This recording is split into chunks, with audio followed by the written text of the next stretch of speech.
غلط الحس في البعض لأسباب جزئية لا ينافي الجزم بالبعض لانتفاء أسباب الغلط، والاختلافات في البديهي لعدم العنف والخفاء في التصور لا ينافي البداحة، وكثرة الاختلاف لفساد الأنظار لا تنافي حقيقة بعض النظريات، والحق أنه لا طريق إلى المناظرة معهم خصوصا مع لا أدرية، لأنهم لا يعترفون بمعلوم ليثبت به مجهول، بل الطريق تعذيبهم بالنار ليعترفوا أو ليحترقوا، وسوف اسم للحكمة المموهة والعلم المزخرف، لأن السوف معناه العلم والحكمة، وإفت معناه المزخرف والغلط، ومنه اشتقت سفسطة كما اشتقت الفلسفة من فيلسوف أي محب الحكمة. اچھا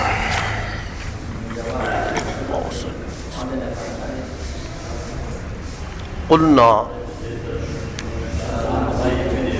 سے یہ جو کل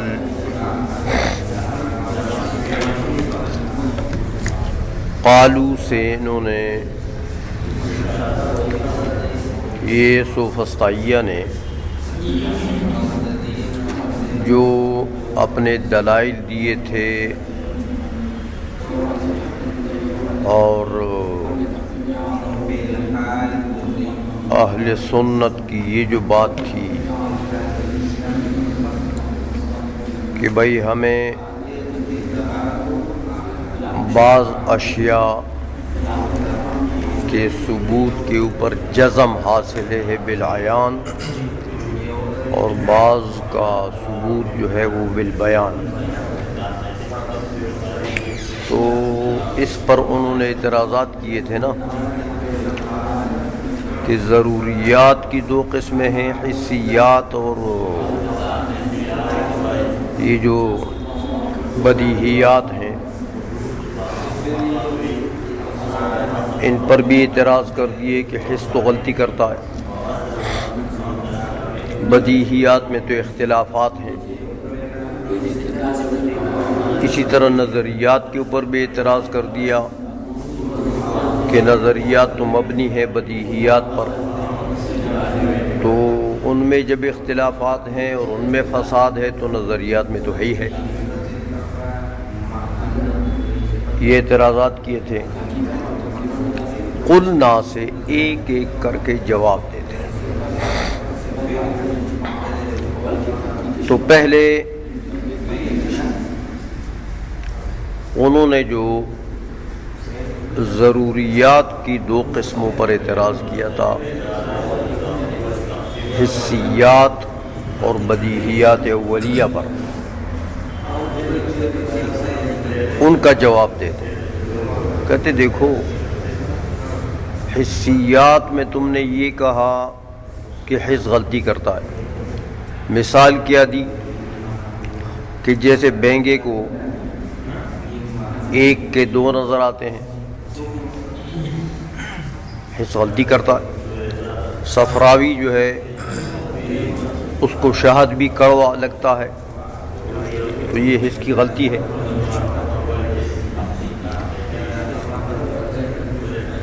اس کے جواب میں کہتے ہیں، ہم کہتے ہیں کہ دیکھو حس کی جو یہ غلطی جس کی آپ نے مثالیں دی ہیں،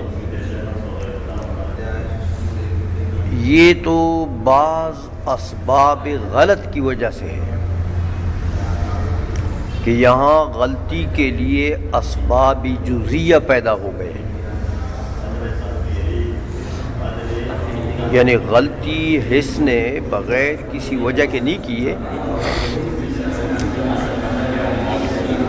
بلکہ یہاں غلطی کے اسباب پیدا ہوئے۔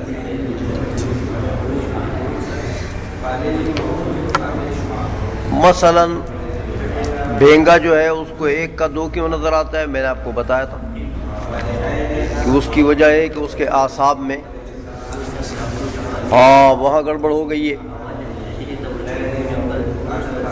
تو وہ جو دو نظر آتے ہیں حس کی غلطی ہے بے شک، لیکن وہ حس کی غلطی مبنی ہے کس پر؟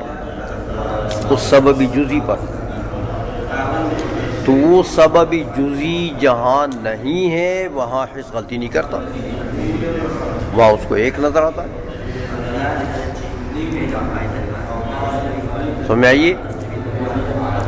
اسی طرح صفراوی جو ہے اس کو اصل کڑوا لگتا ہے، یہ مثال دی تھی. تو یہ جو غلطی ہے حس کی، یہ بھی ایک سبب پر مبنی ہے، اور وہ میں نے آپ کو کل بتا دیا تھا کہ وہ صفرا کا غلبہ ہو جاتا ہے مزاج پر. تو جہاں غلبہ صفرا نہیں ہوتا وہاں حس غلطی نہیں کرتا. تو بھائی یہ جو غلطیاں ہیں یہ تو عوارض کی وجہ سے ہیں، حس میں اصل غلطی نہیں ہے. حس میں اصل کیا ہے؟ ثواب. باعتبار اصل اگر اسباب غلط نہ ہوں، غلطی کے اسباب نہ ہوں، تو پھر حس غلطی نہیں کرتا. سمجھ میں آ گئی ہے؟ تو اس لیے بعض صورتوں میں اگر غلطی کے اسباب پائے جائیں اور وہاں حس کو غلطی لگ جائیں، اس کا یہ مطلب تو نہیں ہے کہ حس ہر جگہ غلطی کرتا ہے. اس لیے جہاں پر یہ اسباب غلط نہ ہوں وہاں حس غلطی نہیں کرتا. وہاں حس کے ذریعے سے ہم کو جزم حاصل ہو سکتا ہے. لہذا ہمارا وہ قول ٹھیک ہے کہ بعض چیزوں پر ہمیں جزم حاصل ہے بالعیان. عائشوں میں یہ جو غلطی کی تم نے مثالیں دی یہ تو اسباب جزیہ ہیں. یہ تو جیسے ٹھیک ٹھاک انسان ہوتا ہے لیکن جب مریض ہو جائے تو جو بھی مرض لاحق ہو جائے اس مرض سے متعلق اس میں کمی آ جاتی. سمجھ آئیے؟ تو یہ تو حس کے لیے امراض ہے. تو کیا ہر کسی کا حس مریض ہوتا ہے؟ ہر جگہ حس مریض ہوتا ہے؟ ایسا تو نہیں. آئی سمجھ میں؟ اس کا تو یہ جواب دے دیا، کہتے قلنا غلط الحس فی البعض. حس کی جو غلطیاں ہیں فی البعض، بعض اشیاء میں، تو یہ کیوں ہے؟ لاسباب جزئیت، اسباب جزئیہ کی وجہ سے ہیں. وہ اسباب جزئیہ وہی ہیں. یہ جو حس کی غلطی ہے بعض مقامات پر اسباب جزئیہ کی وجہ سے، کہتے لا ینافی الجزم بالبعض بانتفاء اسباب الغلط. یہ تو منافی نہیں ہے کہ دوسرے بعض میں ہمیں جزم حاصل ہو جائے. کیوں جزم حاصل ہوتا ہے؟ کہ وہ جو غلطی کے اسباب ہے نا وہ وہاں پر نہیں ہے. ایک بینگا ہوگا، کہیں 1000 بندوں میں ایک بینگا ہوگا. اب وہ 1000 میں ایک آپ کو مل گیا تو آپ کہتے ہیں سب بینگے؟ سب تو بینگے نہیں ہیں. سمجھ میں آ گئی ہے؟ کہیں ہزاروں میں ایک صفراوی آپ کو ملے گا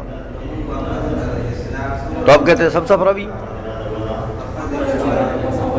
ایسا تو نہیں ہے. جہاں صفرا کا غلبہ نہیں ہے وہاں حس غلطی نہیں کرتا. جہاں اعصاب میں گڑبڑ نہیں ہے وہاں بھینگا پن نہیں ہوتا. آئی سمجھ میں؟ لہذا ہمارا وہ قول ٹھیک ہے کہ بعض صورتوں میں گویا کہ بعض چیزوں میں ہمیں جزم حاصل ہو جاتا ہے بالعیان. وہ جو قول انہوں نے کیا تھا سمجھ میں آ گئی ہے؟ اچھا. باقی بدیہیات اولیہ پر کیا اعتراض کیا تھا انہوں نے کہ وہاں تو اختلافات ہیں، وہاں تو عقلاء کے اختلافات ہیں. تو جہاں اختلاف آ جائے وہاں جزم کیسے حاصل ہوگا؟ سمجھ میں آئیے؟ ہاں تو جزم حاصل نہیں ہو سکتا. اس کا رد کرتے ہیں، کہتے دیکھو بدیہیات میں اختلاف پڑ سکتا ہے، بدیہیات میں ہم اس کے قائل ہیں، ٹھیک ہے، لیکن وہ جو اختلاف ہے بدیہیات میں وہ بھی اسی طرح اسباب جزیہ پر مبنی ہوگا. بدیہیات میں اصل اختلاف نہیں ہے، بدیہیات میں اگر اختلاف پڑے گا تو عوارض کی وجہ سے ہوگا. سمجھ آ گئی ہے؟ وہ عوارض کیسے؟ کبھی تو ایسا ہوگا کہ ایک حکم ہوگا بدیہی، حکم بدیہی ہے، مسئلہ بدیہیہ ہے بالکل، لیکن کسی بندے نے وہ حکم بدیہی، وہ مسئلہ بدیہیہ کبھی سنا نہیں ہے، کبھی سنا نہیں ہے.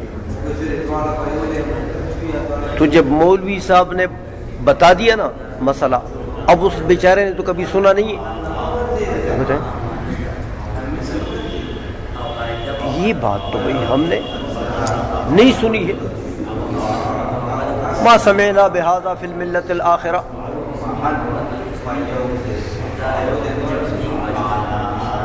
سمجھ میں آ گئی ہے؟ ہم نے تو یہ بات کبھی نہیں سنی. تو وہ انکار کر دے، نہیں یار وہ اتنے مولوی گزرے انہوں نے یہ بات نہیں بتائی تو تم بڑا مولوی ہے.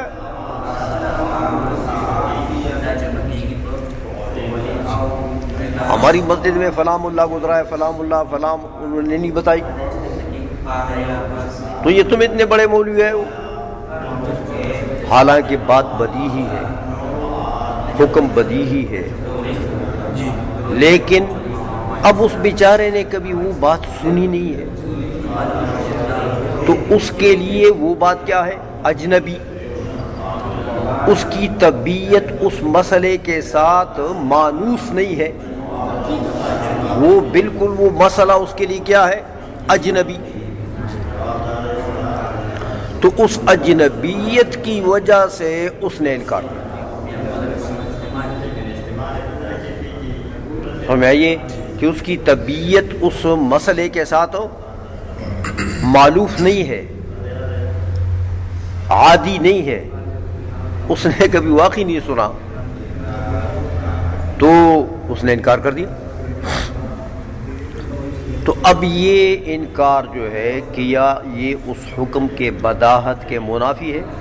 نہیں بھائی، یہ تو انکار آ گیا کس وجہ سے؟ ایک عارض کی وجہ سے. باقی جن لوگوں نے وہ مسئلہ سنا ہے مولویوں سے کئی بار، وہ تو انکار نہیں کرتے، وہ کہتے ہیں ٹھیک ہے ہم نے بھی سنا ہے، فلاں مولوی صاحب نے بھی بیان کیا. لیکن جس کے نزدیک وہ بات پہلی مرتبہ اس کے کان میں پڑی ہے، وہ اس مسئلے کے ساتھ معلوف نہیں ہے. سمجھ میں آئیے؟ تو وہ کہتا نہیں یار یہ اتنا بڑا مولوی آ گیا، وہ اتنے بڑے بڑے مولوی گزرے انہوں نے نہیں بتایا تو تم بڑے مولوی آئے ہو، تو وہ انکار کر بیٹھتا. تو یہ جو انکار ہے یہ اس حکم کے بداہت کے خلاف نہیں ہے، کیونکہ یہ انکار تو مبنی ہے کس پر؟ ایک خاص سببی جزئی پر.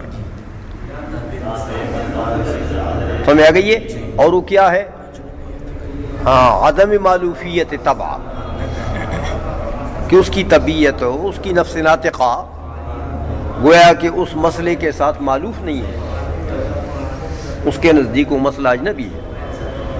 آئی سمجھ میں؟ یا تو بداہت کا انکار اس وجہ سے لازم آتا ہے. ہاں سمجھ میں آ گئی ہے؟ لعدم الالف. اچھا یا تو یہ وجہ ہوتی ہے، او لخفاء فی التصور، یا دیکھو بدیہیات کا انکار اس لیے لازم آتا ہے کہ ایک حکم، ایک قضیہ میں ایک حکم ہے، وہ بدیہی ہے.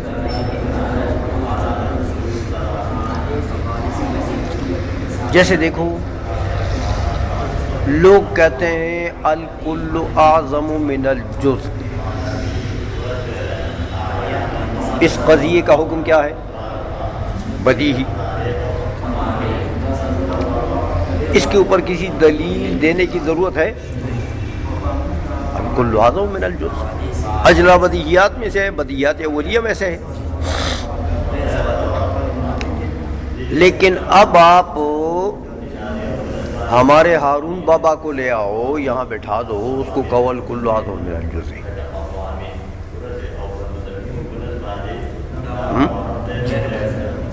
وہ کسان کو لے آؤ، زمیندار کو ادھر بٹھا دو، اس کے سامنے کہو کہ یار کل جز سے بڑا ہوتا ہے. وہ کہے گا بھائی کیسے بڑا ہوتا ہے؟ وہ ایک آدمی اگر ایسا ہو کہ اس کا ٹانگ اتنا سوج جائے، ٹانگ صرف ٹانگ سوج جائے، تو وہ تو جز بڑا ہو گیا کل سے.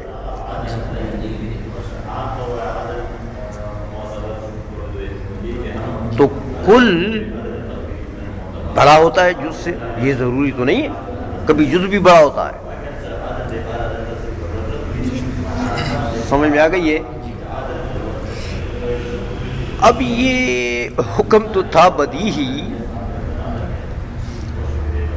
لیکن اس بیچارے کو طرفین میں خفا کی وجہ سے اس حکم کی بداحت تک وہ نہیں پہنچ سکا.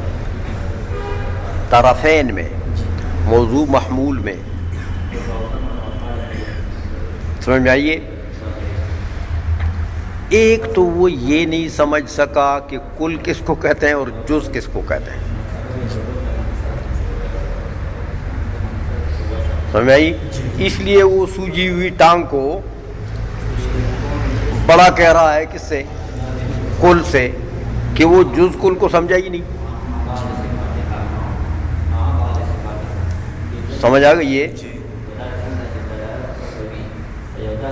دوسرا یہ کہ اعظمیت کے معنی کو بھی وہ نہیں سمجھا. تو کبھی ایسا ہوتا ہے کہ قضیے کا حکم تو بدیہی ہے، لیکن اس کے طرفین نظری ہوتے ہیں. طرفین کا تصور نظری ہے، موضوع کا تصور نظری ہے، محمول کا تصور نظری ہے. یا وہ بھی نظری نہیں ہوتے، وہ بھی بدیہی ہوتے ہیں، لیکن ان طرفین میں خفا ہوتا ہے. سمجھ میں آئیے؟ تو طرفین کی نظریت کی وجہ سے اس بیچارے کو وہ بدیہی حکم جو ہے اس کا انکار کرنا پڑا، خفا آ گیا. یا طرفین بھی بدیہی ہیں لیکن اس میں خفا ہے، سمجھ نہیں پایا خفا کی وجہ سے، تو اس کو انکار کرنا پڑا. آئی سمجھ میں؟ تو یہ اب اگر طرفین نظری ہوں، اس کی وجہ سے کوئی گڑبڑ ہو جائے، یا طرفین میں خفا ہو، اس کی وجہ سے سمجھ نہ آئے، تو اب یہ انکار جو ہے یہ حکم کی بداحت کے خلاف ہے نہیں. حکم تو بدیہی ہے، لیکن یہ انکار مبنی ہے کس پر؟ طرفین کی نظریت یا طرفین کے خفا پر. آئی سمجھ میں؟ تو اس لیے بدیہیات میں اختلاف آتا ہے ان وجوہ کی وجہ سے. احکام بدیہیہ میں اختلاف آتا ہے ان وجوہ کی وجہ سے. تو اب اگر یہ وجوہ نہ ہو تو کدھر اختلاف ہوگا؟ اگر کوئی سمجھدار آدمی ہو اس کے سامنے آپ کہیں الکل اعظم من الجز، وہ کہے بل ٹھیک ہے، کیونکہ وہ کل کو بھی سمجھتا ہے. کل کس کو ہوتا ہے؟ وہ سوجی ہوئی ٹانگ کو ملا کر کل بنے گا. وہ جو ہارون بابا نے اس ایک جز کو بڑا کہہ دیا نا، وہ اس لیے کہ وہ کل کو نہیں سمجھا. وہ سمجھتا ہے کہ یہ کل جو ہے وہ ٹانگ کو علیحدہ کرو، یہ باقی کل ہے. ایسا نہیں ہے. وہ ٹانگ کو بھی ملاؤ گے تو جب کل بنے گا. اب بتاؤ، وہ ٹانگ کو ایک طرف کرو اور یہ ٹانگ سمیت باقی بدن کو ایک طرف کرو تو کون بڑا ہے؟ تو کل جز کو جو سمجھے گا، سمجھ میں آئیے، تو وہ کبھی نہیں کہے گا، انکار کبھی نہیں کرے گا اس حکم کا. بات سمجھ میں آ گئی ہے؟ اس لیے کہتے ہیں کہ او لخفاء فی التصور، یا تصور طرفین میں خفا آ گیا. حکم تو تصدیق ہے نا بھائی، تو حکم تو بدیہی ہے، لیکن انکار کیوں ہوا، اختلاف کیوں پڑ گیا اس میں؟ تصور کی وجہ سے. تو تصور کس کا ہے؟ طرفین کا. تصدیق میں تصور طرفین تو ہوتا ہے نا، یا شطرن یا شرطن. سمجھ میں آ گئی ہے؟ تو لخفاء فی التصور. تو کہتے ہیں بھائی دیکھو، یہ جو بدیہیات میں اختلاف ہے یہ بھی مبنی ہے کس پر؟ اسباب جزیہ پر. مبنی ہے کس پر؟ اسباب پر. تو اب اگر یہ اسباب نہ ہوں تو پھر اختلاف کرتا ہے کوئی بدیہیات میں؟ نہیں کرتا. اس لیے کہتے ہیں یہ اگر بداہت میں جو اختلاف ہے، دیکھا،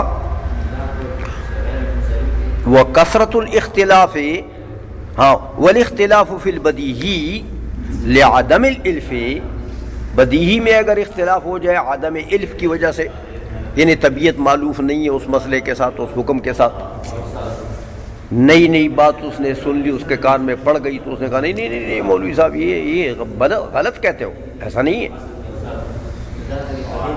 تو اب یہ اختلاف اس نے کر دیے، کیوں؟ کہ اس نے کبھی یہ بات سنی نہیں تھی.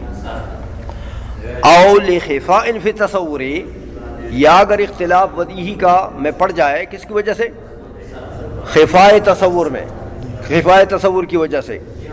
تو کہتا ہے یہ جو اختلاف ہے دا لا ینافی البداہت، یہ تو بداہت کے منافی نہیں ہے، کیونکہ بدیہی صفت ہے حکم کی،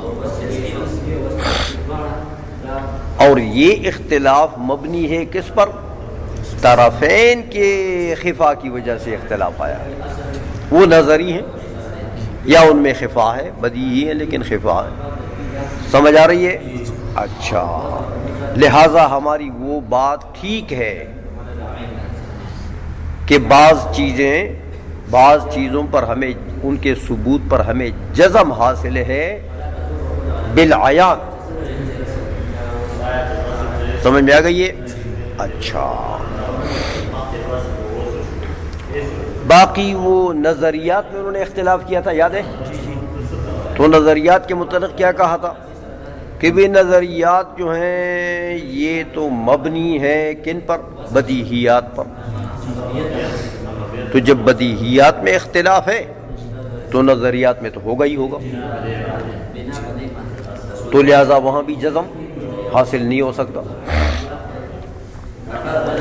اس کا رد کرتے ہیں، کہتے ہیں دیکھو، وہ کثرت الاختلاف، یہ جو کثرت اختلاف ہے نظریات میں،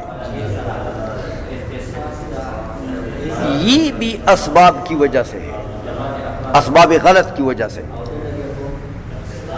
اور وہ اسباب غلط کیا ہیں؟ دیکھو، نظریات میں گڑبڑ کہاں ہو جاتی ہے؟ نظریات میں گڑبڑ اس وقت ہوتی ہے کہ آپ ایک نظری کو حاصل کریں گے بدیہیات سے. کس طریقے سے حاصل کرو گے؟ بطریقہ نظر. امور معلومہ میں ترتیب دیں گے تو وہ نظری مجہول آپ حاصل کریں گے.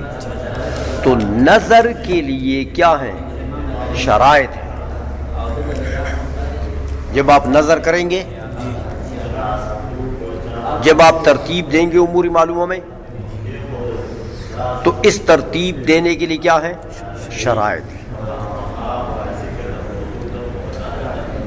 تو اختلاف نظریات میں اس وقت پڑے گا، غلطی نظریات میں اس وقت ہوگی جب کوئی شخص نظر تو کرتا ہے لیکن نظر کے شرائط پر عمل نہیں کرتا. سمجھ میں آئیے؟ ترتیبی امور معلومہ تو کرتا ہے، امور معلومہ میں ترتیب دیتا ہے، لیکن جو منطق میں اس کے لیے شرائط ہیں ان شرائط پر عمل نہیں کرتا. تو پھر کیا ہوگا؟ نظر غلط. اور جب نظر غلط ہو جائے گا تو نتیجہ بھی غلط آئے گا. سمجھ میں آئیے؟ تو نظری تک نہیں پہنچ سکے گا نا. سمجھ میں آئیے؟ اچھا، دوسرا آدمی اسی نظری تک پہنچنا چاہتا ہے، لیکن وہ جو ترتیب دیتا ہے، وہ جو نظر کرتا ہے، وہ شرائط کا لحاظ رکھتا ہے. شرائط کا لحاظ رکھتا ہے. تو جب اس نے شرائط پر بھرپور توجہ دی اور شرائط کا لحاظ رکھا اور پھر اس نے ترتیب دی امور معلومہ میں، تو وہ اب مجہول نظری تک پہنچے گا کہ نہیں پہنچے گا؟ وہ صحیح پہنچے گا. تو دیکھو، چیز ایک ہے، نظری ایک ہے، لیکن ایک شخص نے شرائط پر عمل نہیں کیا تو وہ کچھ کسی اور طرف چلا گیا، اور دوسرے نے شرائط پر عمل کیا تو وہ صحیح ٹارگٹ پر پہنچا.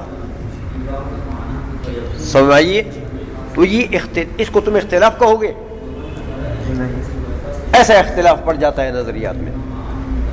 تو میرے بھائی، یہ اختلاف تو پڑ گیا اس لیے کہ اس نے شرائط کا لحاظ نہیں رکھا. یہ بھی مرض ہے، یہ بھی مرض ہے. اگر یہ مرض نہ ہوتا، یہ عارض نہ ہوتا، اگر وہ شرائط کا لحاظ رکھتا تو وہ بھی پہنچ جاتا. تو یہ اس قسم کا اختلاف ہوتا ہے نظریات میں. تو یہ اختلاف تو قابل اعتماد اختلاف نہیں ہے کہ اس کے اوپر ہم بنیاد رکھیں کہ بھائی نظریات قابل توجہ، ان نظریات میں جزم حاصل ہو سکتا ہی نہیں ہے. یہ تو جو اختلاف ہے یہ تو مبنی ہے کس پر؟ اس شخص کے گویا کہ عدم توجہ الی الشرائط پر، کہ اس نے شرائط کی طرف توجہ نہیں دی. آئی سمجھ میں؟ نظریات میں اس قسم کے اختلافات ہوتے ہیں. مثلا دیکھو نا، میں نے آپ کو مثال دی تھی، ایک شخص کہتا ہے العالم قدیم، وہ کچھ اور طرف چلا جاتا ہے. دوسرا کہتا ہے العالم حادث، وہ کچھ اور طرف چلا جاتا ہے.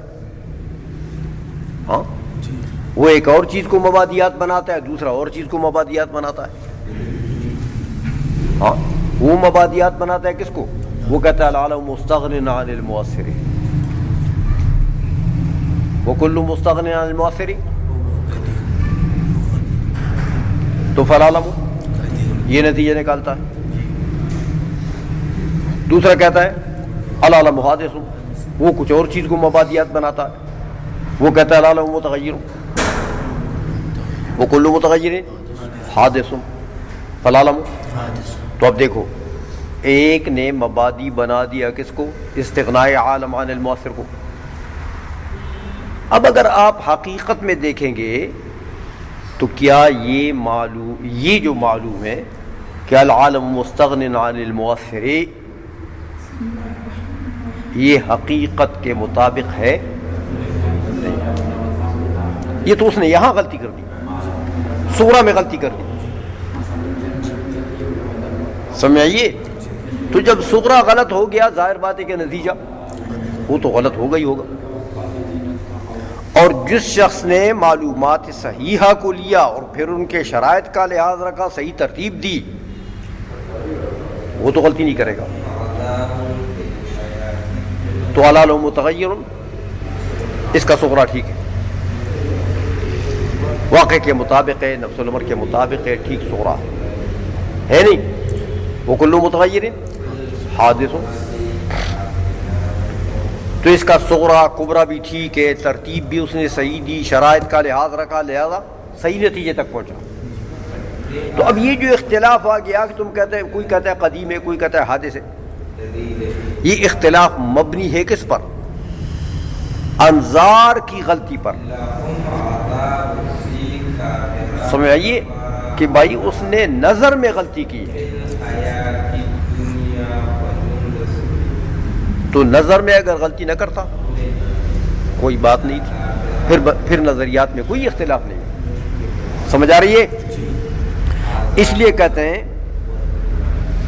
کہ بھائی وہ کثرت الاختلاف ہے.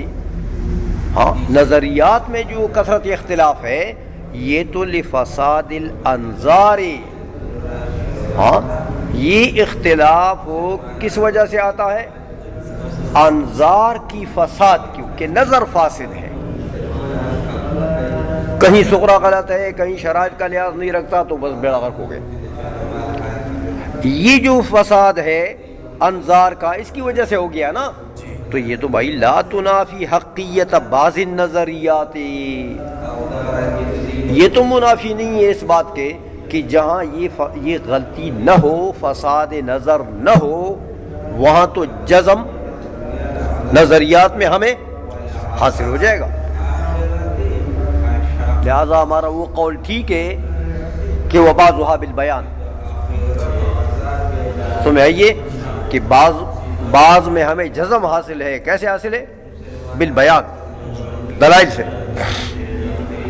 سمجھ میں آ گئی؟ یہ تو انہوں نے جوابات دے دیے ہیں سوفسطائیہ کے اعتراضات کا اور ان کے دلائل کا. ان کے یہ دلائل بھی تھے اور ہمارا رد بھی کیا تھا انہوں نے. اچھا، اب تفتازانی صاحب بھی فرماتے ہیں بھائی بات یہ ہے کہ یہ جو سوفسطائیہ ہے نا،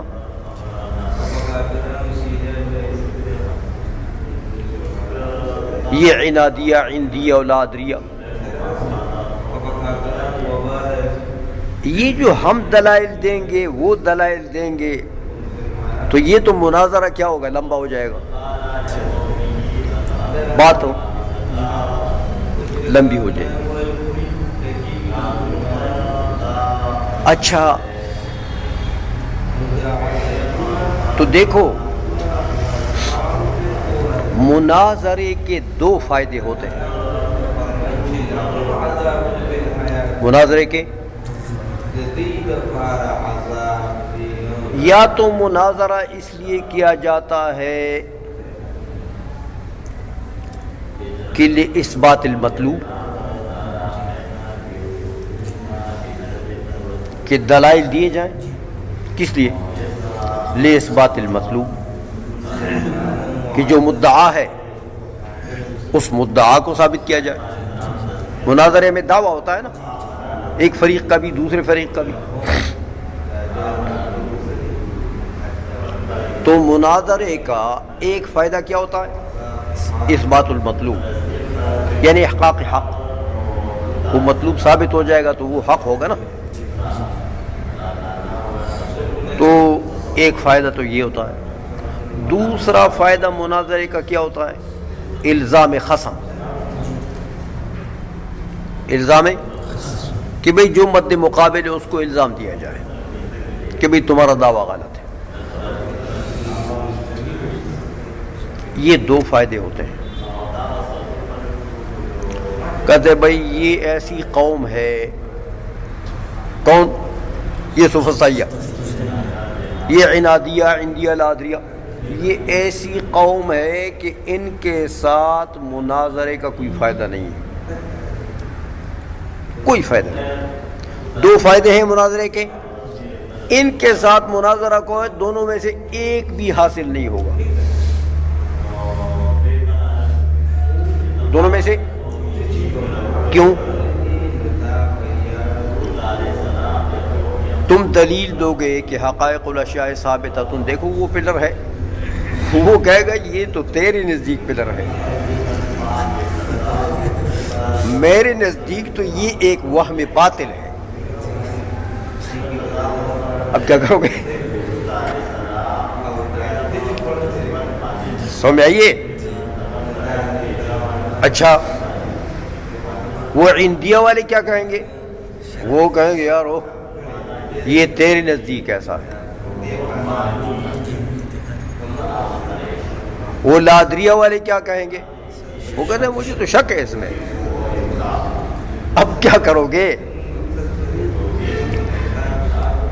تو یہ تو ایسی قوم ہے کہ یہ کسی ایک معلوم کا بھی اعتراف نہیں کرتے، کسی ایک معلوم کی حقیقت کو نہیں مانتے۔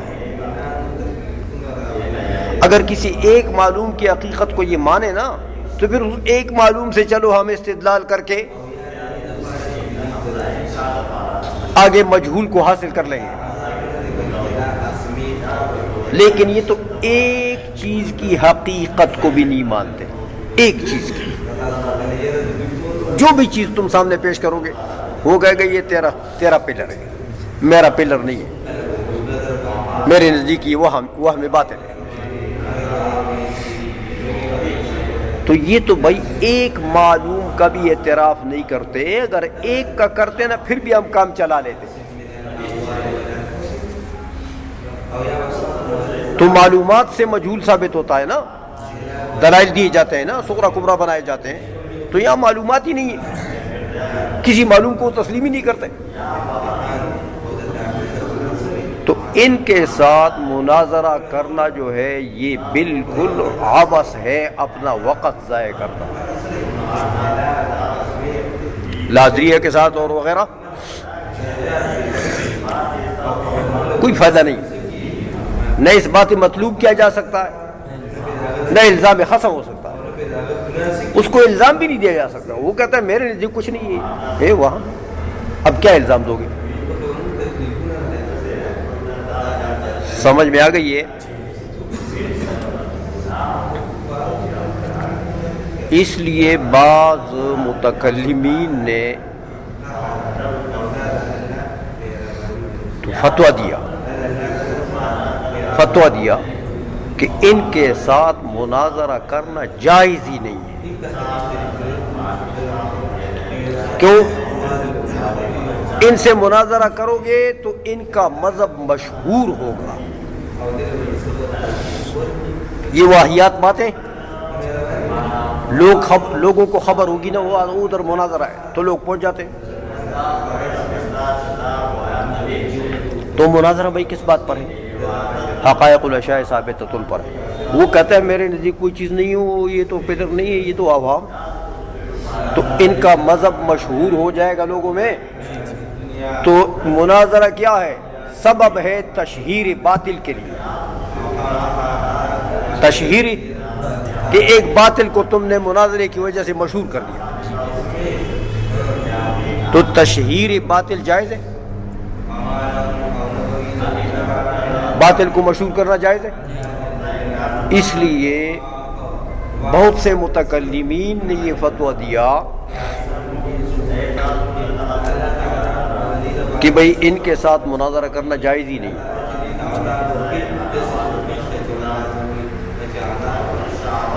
نصیر الدین طوسی نے فتویٰ دیا کہ بھئی ان کے جو شبہات ہیں نا یا ان کا جو مذہب ہے یہ کتابوں میں لکھنا ہی جائز نہیں ہے۔ ان کے مذہب کو، ان کے دلائل کو کتابوں میں نقل کرنا ہی جائز نہیں ہے۔ کیوں نہیں ہے؟ وہ کہتے ہیں دیکھو کتابوں میں نقل کرو گے تو طالب علموں کا ذہن گندا کرو گے، ان کے عقائد سے، ان کے دلائل سے کیا ہوگا؟ طالب علموں کا ذہن گندا ہو جائے گا. سمجھ آئیے؟ اس لیے نصیر الدین طوسی نے تو یہ فتویٰ دیا کہ کتابوں میں بالکل نہ ان کا نام لو، نہ ان کا عقیدہ لکھو، نہ ان کے دلائل لکھو. طالب علموں کے ذہنوں کو گندا نہ کرو، فائدہ کچھ نہیں ہے ان کے ہاتھ مناظرے کرنے کا. یہ ہے اہل بدع، سمجھئے؟ لہذا ان کے ساتھ نہ مناظرہ جائز ہے، نہ ان کے عقائد کو کتاب میں لکھنا جائز ہے. لیکن متاخرین جن میں علامہ تفتزانی بھی شامل ہے اور دوسرے بہت سے متکلمین ہیں، وہ کہتے ہیں نہیں، مناظرہ کرنا جائز ہے، کتابوں میں لکھنا بھی جائز ہے. مناظرہ کرنا اس نیت سے جائز ہے کہ ممکن ہے اللہ تبارک و تعالی اس مناظرے کے بسبب ان کو ہدایت دے. تو اگر ایک کو بھی ہدایت مل جائے، ایک لا ادری اگر مسلمان ہو جائے، ادری میں آ جائے، تو یہ بڑی نعمت ہے نا بھائی اللہ تبارک و تعالیٰ کی. اسی طرح کتابوں میں لکھنا جائز ہے اس نیت سے کہ طلباء کو، علماء کو ان کا پتہ لگ جائے اور ان کے رد کا طریقہ دکھایا جائے. سمجھئے؟ تو دیکھو، جب یہ لا ادریہ کا پتہ لگیا کہ ان کا یہ عقیدہ ہے، تو اب آپ لا ادریہ کے رد کے پیچھے پڑ جاؤ کہ بھائی ان کا تو یہ، تو ان کا تو رد کرنا چاہیے. تو آپ کے ذہن میں تفتیش کا مادہ پیدا ہوگا کہ ان کے رد کے لیے کوئی دلائل ڈھونڈو، بھائی کوشش کرو. تو اچھا ہوا نا، ایک طالب علم کو آپ نے تفتیشی ذہن بنا دیا اس کا، اچھا ہو گئے. سمجھئے؟ اس کو آپ نے ایک راستے پر ڈال دیا کہ بھئی یہ باطل فرقے ہیں، ان کے یہ عقائد ہیں اور ان کے یہ دلائل ہیں. تو اب وہ طالب علم جو ہے وہ ان کے رد کے پیچھے پڑ جائے گا. تو یہ اچھا کام ہے کہ نہیں؟ یہ تشہیری باطل نہیں ہے، بلکہ یہ تردید باطل کے لیے سبب ہے. تردید باطل کے لیے، تو تردید باطل تو علماء کا فریضہ ہے، علماء کا. تو کتابوں میں بھی لکھنا جائز ہے اور ان سے مناظرہ کرنا بھی جائز ہے. یہ تو فتوے کی بات ہو گئی ہے. اب یہ تفتزانی صاحب یہاں ایک بات کرتے ہیں، کہتے ہیں بھائی جب مناظرے کا فائدہ نہیں ہے، نہ تو اس بات مطلوب کر سکتے ہو، نہ الزام خصم کر سکتے ہو، تو پھر کیا کریں گے؟ کہتے ہیں ایسا کرو، ان کو پکڑو، یہ لادریہ عنادیہ، ان کو پکڑو، آگ جلاؤ اور آگ کے اندر ان کو ڈالو، پھر پوچھو کہ بھائی حقیقت نار ہے کہ نہیں ہے، نار کی حقیقت ثابت ہے کہ نہیں ہے.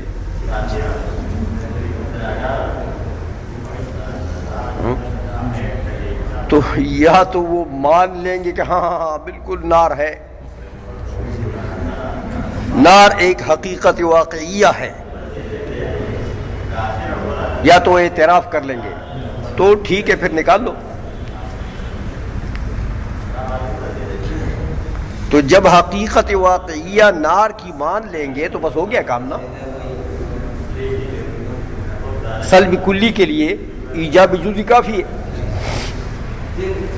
تو اگر ایک حقیقت بھی یہ مان لیں تو پھر ہمارا مدعا، اور اگر نہیں پھر بھی کہتے ہیں نہیں یہ وہم ہے، تو پھر جلنے دو، نکالو نہیں. تو ایسے مفسد کو پھر جلنے دو، جل جائے۔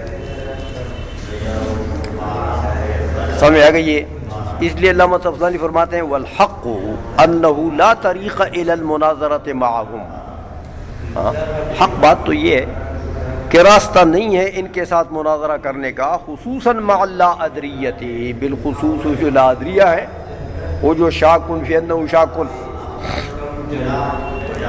یہ لوگ جو ہیں لأنہم لا یعترفون بمعلوم لیثبت بہ مجہول، کیونکہ ایک معلوم کو بھی نہیں مانتے تاکہ اس ایک سے پھر مجہول ثابت کیا جا سکے، ایک کو بھی نہیں مانتے، کیسے مناظرہ کرتے ہو؟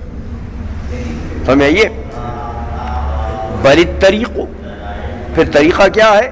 تعذیبہم بالنار، نار سے ان کو عذاب دینا، نار میں کھڑا کرو، پکڑو اور جلتی آگ میں اس کو کھڑا کرو، اور پھر پوچھو کہ نار کی حقیقت ہے کہ نہیں ہے، لیعترفوا، یا تو وہ نار کی حقیقت مان لیں گے، ہاں ہاں بالکل ہے، نار حقیقت جو واقعیہ ہے تو نکال دو پھر، اور نہیں مانتے تو او یحترقوا، یا پھر جلنے دو تاکہ دنیا تو فساد سے خالی ہو جائے نا۔ یہ طریقہ ہے، تفتزانی صاحب فرماتے ہیں۔ اب یہ علامہ تفتزانی نے تو ایک حل تجویز کر لیا کہ میرے نزدیک اس کا یہ حل ہے بھئی اس مسئلے، لیکن تعذیب بالنار میں بہرحال اختلاف تو ہے۔ حضور نے نہیں فرمائی ایک حدیث میں کہ لا يعذب بالنار الا ربها، اور کما قال صلی اللہ علیہ وسلم کہ تعذیب بالنار جو ہے یہ تو اللہ کی شان ہے، جہنم میں کسی کو بھیجے اس کا حق ہے، تو دوسرے لوگوں کا حق تو یہ نہیں ہے تعذیب بالنار۔ اس لیے علماء فتویٰ دیتے ہیں کہ تعذیب بالنار حرام ہے، ہاں الا ایک صورت میں وہ کہتے ہیں جائز ہے کہ اگر کافروں کے ساتھ جہاد ہو اور وہ سارے کافر ایک ایسے قلعہ میں پناہ لیتے ہیں کہ وہ قلعہ فتح نہیں ہو سکتا بغیر اس کے کہ آگ اندر جلا دی جائے، آگ پھینک دی جائے، اس کے بغیر کوئی حل مسلمان لشکر اسلام کے پاس نہ ہو، تو اس ایک صورت میں پھر آگ جلا دینا اس قلعے میں جائز۔ اور اگر دوسری صورت نکل سکتی ہے، قلعہ فتح ہو سکتا ہے، اس کے دیواروں پر چڑھا جا سکتا ہے یا دروازے توڑے جا سکتے ہیں، تو پھر تعذیب بالنار جائز ہو، کافروں کی بھی جائز نہیں ہے۔ تو یہ ایک صورت ہے بس۔ اب اعتراض ہوتا ہے کہ تفتزانی صاحب نے کیسے یہ کہہ دیا، تحریق بالنار تو کافروں کی بھی جائز نہیں ہے۔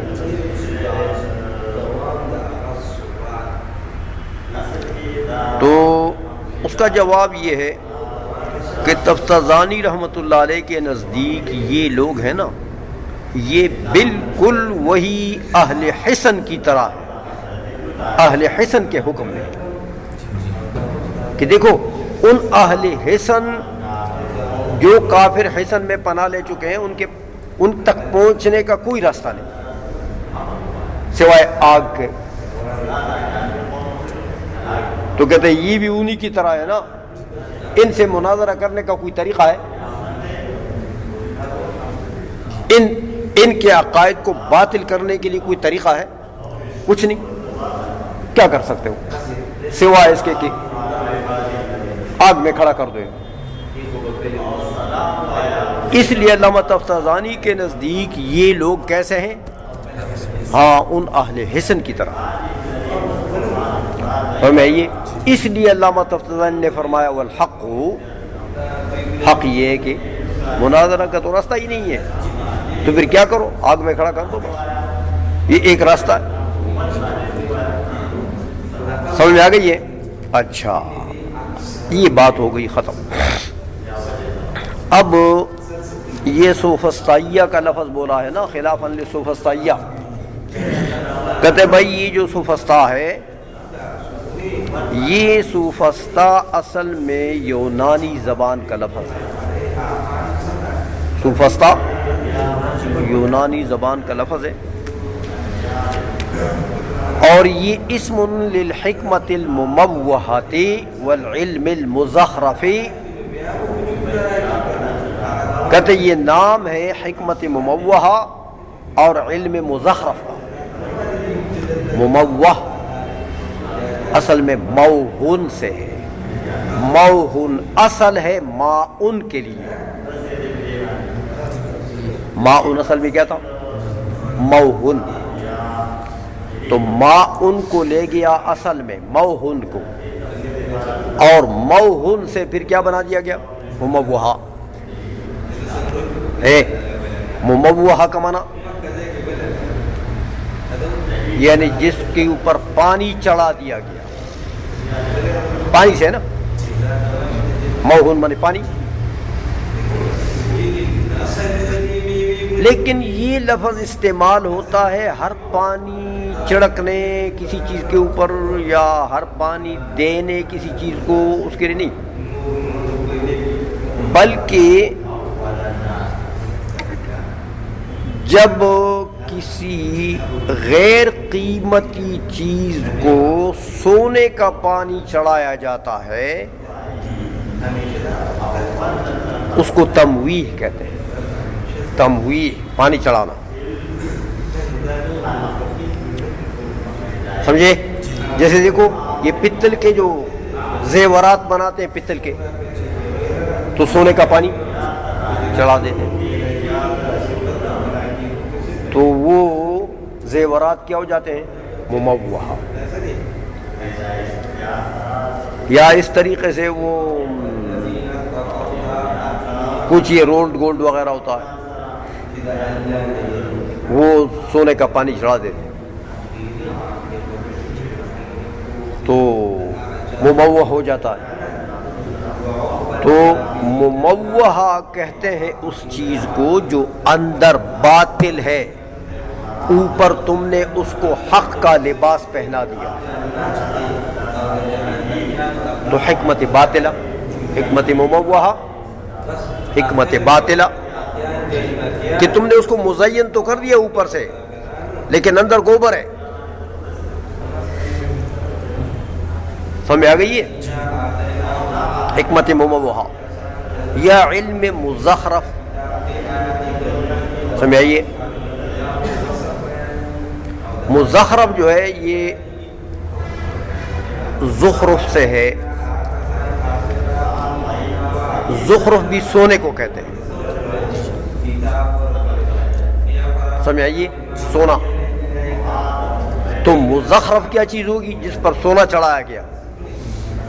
سونے کا پانی نہیں، سونا. بعض چیزوں پر سونا چڑھایا جاتا ہے. سمجھ آئیے؟ جیسے باقی چیز تو پتل کا بنا ہوا ہے، کوئی بھی چیز ہے وہ پتل کی بنی ہوئی ہے، لیکن اوپر سے ہلکا سا سونا چڑھا دیا. جیسے عموماً یہ عراق وغیرہ میں جیسے وہ کاظمین شریفین ہے نا وہاں پر، تو وہاں گنبدوں کے اوپر وہ سونے کے گویا کہ وہ نظر آتے ہیں. وہ ایسے ہی وہ محراب سے وہ کیا ہے، وہ گنبد کے اوپر جو ایک لمبا چوڑا وہ چھوٹے چھوٹے گنبد بنے ہوتے ہیں، اٹھاتے ہیں اس کو مینار جیسے، تو وہ بنے ہوتے ہیں. تو وہ اصل میں سارا سونا نہیں ہے، نیچے تو کوئی پتل وغیرہ، لیکن تھوڑا سا سونا اس کے اوپر چڑھایا گیا. لوگ کہتے ہیں سونے کے، سونے کا پانی نہیں، سونا چڑھایا گیا پتلا سا. ہلکا سا اس کا جو چادر ہے سونے کا وہ اس کو چڑھائے. سمجھ میں آ گئی ہے؟ تو یہ علم مزخرف ہوا. تو میں یہ یعنی وہ علم جو حقیقت میں تو علم نہیں ہے لیکن اس کو مزین کر کے علم بنا دیا گیا. سمجھ میں آ گئی ہے؟ کیوں یہ بھائی حکمت مموہہ، صوفسطا کا نام حکمت مموہہ کیوں؟ کہتے اس لیے کہ لأن صوفہ معناہ العلم والحکمت. یونانی میں صوفہ کس کو کہتے ہیں؟ علم و حکمت کو. اور استا یا استا دو ضبط ہیں اس میں، استا یا استا. یہ کس کو کہتے ہیں؟ کہتے ہیں معناہ المزخرف والغلط. استا کا معنی کیا؟ مزخرف یا غلط. تو دونوں کو جمع کریں گے تو کیا بنے گا؟ حکمت مموہہ، علم مموہ، علم باطل. عائشہ میں وَمِنْهُ اشْتُقَّتْ السَّفْسَطَةُ. دیکھو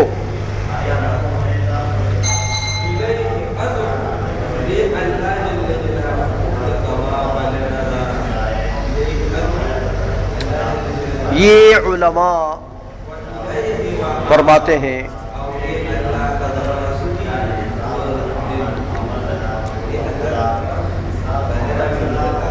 کہ ایسی باتیں یا ایسے قضایا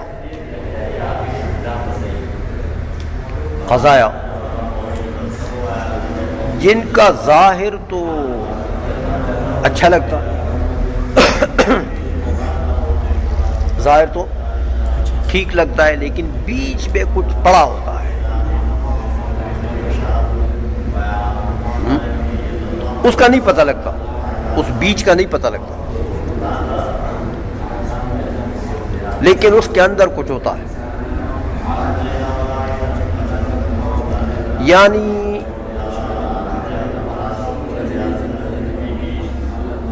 اس سے انسان کو غلطی لگ سکتی ہے،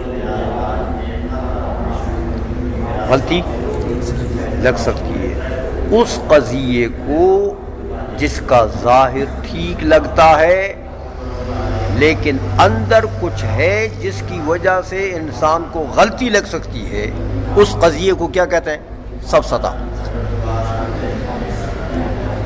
کیا کہتے ہیں؟ ہاں یعنی سبب غلطی تو ہے نا، وہ بیچ میں تو ہے، اوپر سے تو اچھا لگتا.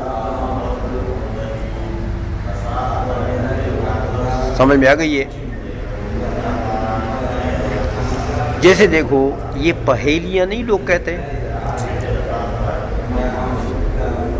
کسی کو غلطی میں ڈالنے کے لیے، پہیلیاں کہتے ہیں. کیا کہتے ہیں؟ پھر پہیلیات دیتا کیا بیا ہوا؟ ہاں تو سکورا پٹا پٹا ضلع کا دا کب کارون کئی دا رب نصری. یہ سب سطح ہے. سشے پھر منگ تو پتہ یہ ودا یہ مراد مخلوق کیا دی ہاں کنا اور دے لگا.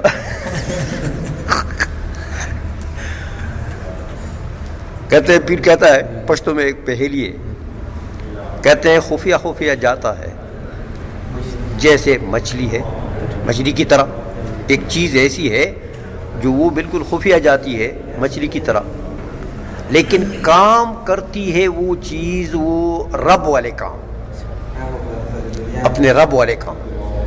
یہ کیا چیز ہے؟ بتاؤ کیا چیز ہے؟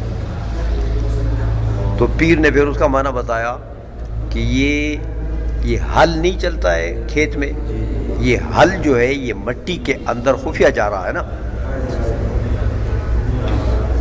لیکن کام تو رب والا کر رہا ہے کہ اگانا اور یہ سارا کام. تو اس کو کہتے ہیں سفسطہ. یہ انسان کو غلطی میں ڈال سکتا ہے نا. کسی کو غلطی میں ڈالنا ہو تو کوئی پہیلی اس کے سامنے رکھ دیتے ہیں اور بتاؤ یار یہ کیا چیز ہے, سمجھ میں آئیے.